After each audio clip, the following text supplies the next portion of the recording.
Hey planners, I'm Rachel Luna, best-selling author of the book Successful People Are Full of Crap, Courage, Resilience, Authenticity, Perseverance, and the founder of the Confident Entrepreneur Academy.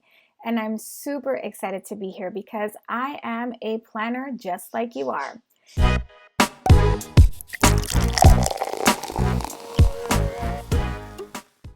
Today, I really want to talk to you about taking confident action. Now, just as a disclaimer, you may hear a very loud parakeet in the background. That's my bird Tuffy. He feels the need to make an appearance on every single video. So please forgive Tuffy in advance. He's very confident. He knows he wants to be in the mix. But jokes aside, let's get down to what is confidence. Really, confidence is just a certainty, just a trust, an ability for you to trust in yourself and in the actions that you're about to take. And my personal belief is that your bank account is a direct reflection of your level of confidence. So if your bank account, if your business bank account isn't doing as well as you'd like it to, that may be a strong indicator that there's some key area in your business where you're lacking confidence. Today, I'm going to give you a couple steps for you to take confident action. Because what must one do if we're going to move forward in our businesses and change the world? We got to take action every single day. So let's dive right on in. The first step to taking confident action is making confident decisions. So you're going to want to figure out exactly what it is that you want to do over the next. Personally, I like to start with 90 days, but if you're a big visionary person and you just got to know, you can do 12, 18 months. And I typically like to tell people to stick within that 18-month or less time frame, because when you start to do your 5-year plan, the vision is too big, and oftentimes you get paralyzed because you're trying to take actions today that you want to have an effect in 5 years, and that's just not feasible. The reality is the actions that we take today are mostly going to be relevant and really identifiable about 3 months from now. So again, decide what it is that you want to achieve over the next 90 days, 6 months, 12 months, and 18 months. Here's how I like to make confident decisions. The first thing I like to look at is, does it fit in with my vision? Okay, I want to achieve this in the next 60 days. I want to achieve that in the next 12 months. Okay, will taking this action marry into that? So that's the first thing. The second thing that you want to do is you want to measure the opportunity cost. If I say yes to taking this action, how far does that set me back from my 90-day, whatever marker goal you're going for? And the reason why you want to take opportunity cost into consideration is because you don't want to be wasting money, and you definitely don't want to be wasting time. Now, important to note is, what does your gut say? Intuition is a huge factor in being able to make confident decisions, because oftentimes your intuition, your gut, that little voice, that's going to give you your answer of what you should be doing. And here's a little tip for you. If you feel like you can't trust your intuition, if you feel like your gut has let you down in the past, I want you to do this exercise, because this is really healing, it's really powerful, and it's going to change how you view your intuition going forward. So the first thing that you'll do is you'll think about all the major mistakes that you've made in your life. I know that's a little painful to do, but why don't we just take the last 3? Let's take the last 3 major mistakes that you've made. And I want you to go back, think back as far as you can to the very beginning, right before you made that decision. Did you hear a little something? Did you feel a little something in your gut tell you, hey, maybe we shouldn't do this. Maybe this isn't the greatest idea? Because oftentimes, in my experience and in working with hundreds of clients, what I have found is that we have an alarm. It goes off, but for whatever reason, maybe we're excited, maybe we're scared, maybe we're nervous, we override that intuition. But you're going to want to look and just try to identify, did my intuition really kick in, and did I follow my intuition, or did I do what I wanted to do and sort of kick that to the wayside? 9 times out of 10, you'll find that at the start of a bad decision, your intuition kicked in and gave you a warning sign. And that is a great indicator and an amazing reminder that you can absolutely trust your intuition. Okay, so let's move on to the very next step in taking confident action. You have to do exactly what you're doing in this group, and that is plan. You must absolutely, like, this is non-negotiable. You have to plan the action steps that you're going to take. Now, here's what I see a lot of people do.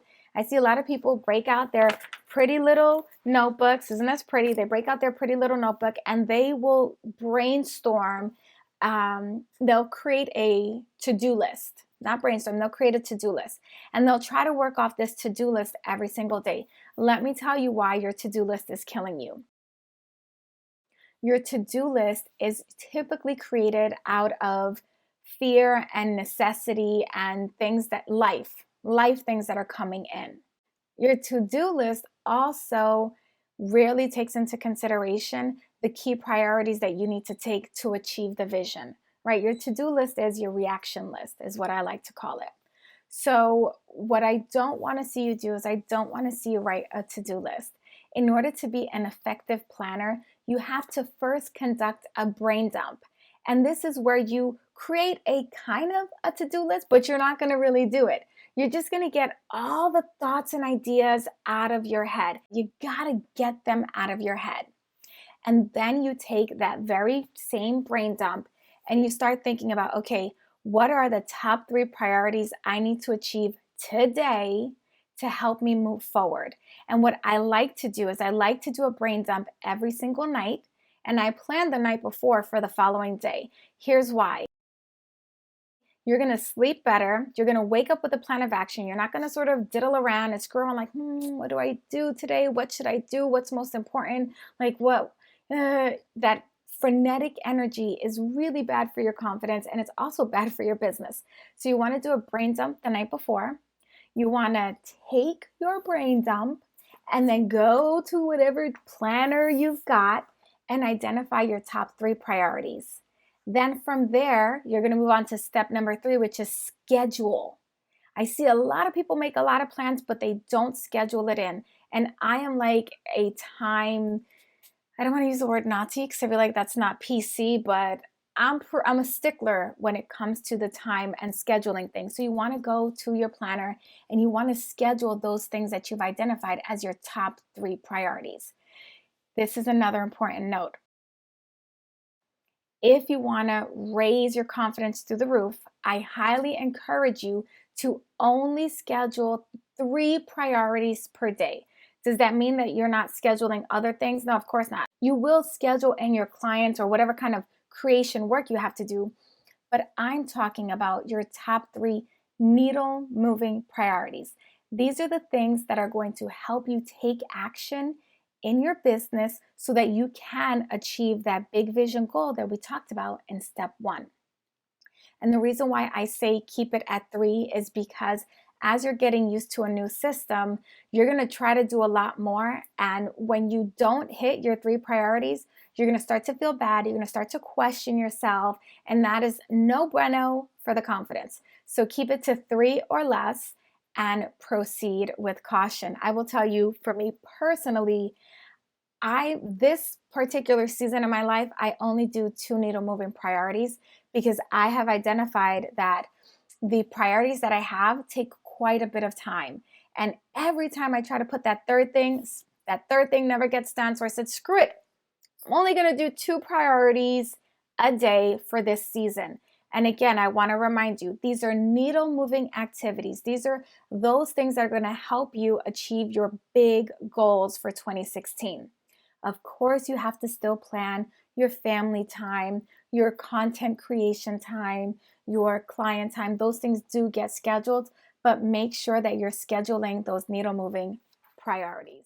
And then my 4th and final tip to taking confident action is get accountable. And guess what? You're in the right place because I know, because I'm a former prior Planathon graduate, I know that this is a great community to stay accountable. So what I'd love to see you do below in the comments is go through the 4 steps I just listed.